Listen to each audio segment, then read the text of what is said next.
پیغمبر علیه الصلاۃ والسلام نبوت د عالمی نبوت د پیغمبر علیه الصلاۃ والسلام معجزات د عالمی معجزات وی پر المر باندې دغه معجزه وا او پر سپوږمۍ دغه معجزه وا پر مځکم دغه معجزات ښکار کېدل په اسمانو باندې هم دغه معجزات ښکار کېدل پر انسانانو کې هم دغه معجزات ښکار کېدل په حیوانانو کې هم دغه معجزات ښکار کېدل.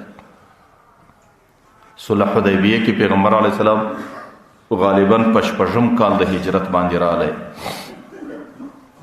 د صحابه سره د مدینه منورې سره روان سو د عمره احرام یې وتاړی چې زوبه پر بیت الله باندې به عمره کوو.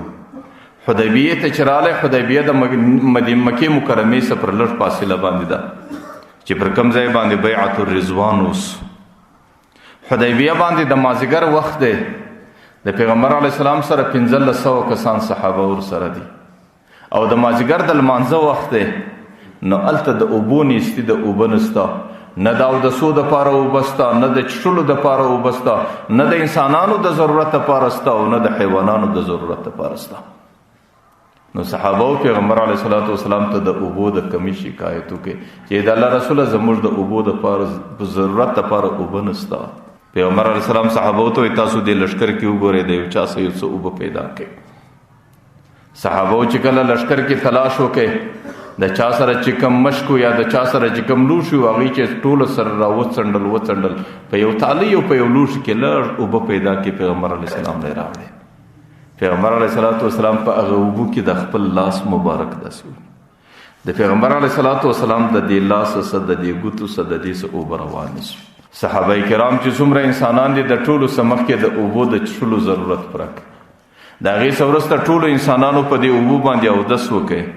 د هغې څخه وروسته 1500 انسانانو سره چې څومره حیوانان ورسره دي د هغې د حیوانانو ټول ضرورت پوره او چې څومره لوښي ورسره دي د هغې د لښکر هغه لوښي ټول په دې اوبو باندې ډک سو.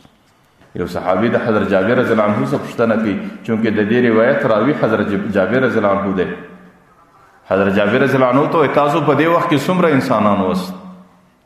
هغه ورته موږ په دې وخت کې 1500 کسان. حضرت جابر ورته 1500 څه کې زما د رب پر رب باندې قسم یې که په دې وخت کې موږ په لکونو انسانان وای لا به هم په دې اوبو باندې زموږ ضرورت پوره سوی وای په دې اوبو کې به یې وزره کمی نه وای راغلی. اوس محدثین له چې تاسو راسئ محدثین پر دې باندې لګیا دي چې دا څنګه اوبه دي. ایا دې اوبو ته الله تعالی ډېر فضیلت ورکړی او که د زمزم اوبو ته الله ډېر فضیلت ورکړی؟ نو عام محدثین پر دې باندې دي چې دې اوبو ته الله تعالی د زمزم د اوبو سره ډېر فضیلت ورکړی. ځکه د زمزم اوبه هغې د حضرت جبرائیل علیه السلام د وزر په وهلو باندې چې حضرت هاجره مبارکه د خپل بچي سره هلته تندې ته راله او بچی ډېر تږی سو نو الله تعالی د عرش څخه جبرائیل علیه السلام راستوي. جبرائیل علیه السلام ځکه په وزر باندې وایي او د هغې مځکې څخه د اوبو چشمه راغورځي.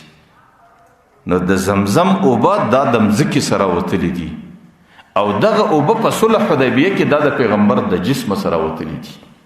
د پیغمبر د جسم چې څومره فضیلت پر دې مځکه باندې دی د دې اوبو هغومره فضیلت پر زمزم باندې دی.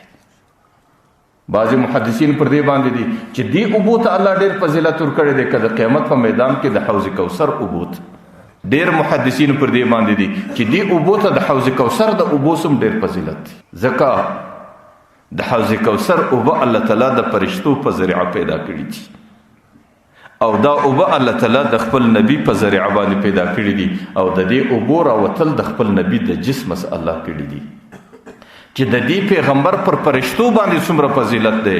نو محدثین لیکي د دې اوبو د حوض کوثر پر اوبو باندې هغومره فضیلت.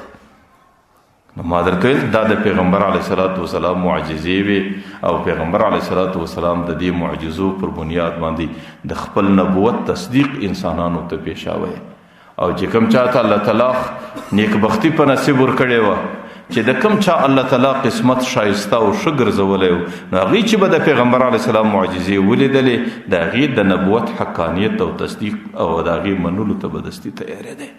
د پیغمبر علیه الصلاۃ والسلام د بدنه څخه چې اوبه راووتلې د هغې څښل ټولو صحابه وکړو. د هغې مثال داسې و لکه یو مشفقه مهربانه مور چې د هغې د سینې مبارکې څه شیدې د خپلو بچانو دپاره راوځي د پیغمبر علیه الصلاۃ والسلام ټول امت د پیغمبر روحاني بچان دي او د پیغمبر علیه الصلاۃ والسلام حیثیت د دې ټول امت د پاره د یو مشفق مورلو.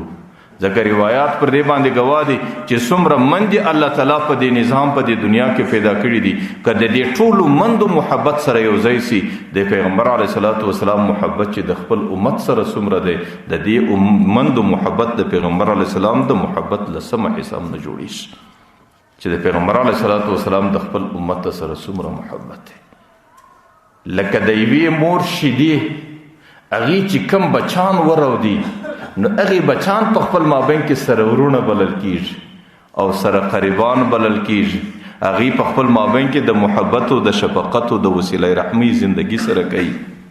دغه رقم د پیغمبر علیه الصلاۃ والسلام صحابه هغې د پیغمبر علیه السلام د بدنه سره ټولو پر یو ځای اوبه وچښلې، نو د هغې په مابین کې هم اخوت رالی، ورورګروي راله، د هغې په مابین کې به ډېره د محبت زندگی وه. قرآن کریم صحابو ته څه وایي؟ والذین معه اشداء علی الکفار رحماء بینهم. دا د صحابو صفت دی چې کله به د کافرانو په مقابل کې برالو بیا به در دوی سختترین انسانان نه وو، بیا به په دومره سختی باندې هغه معرکې او مقابلې ته درېدل چې د دې په مثال سختی به د چا په مزاج کې نه وله.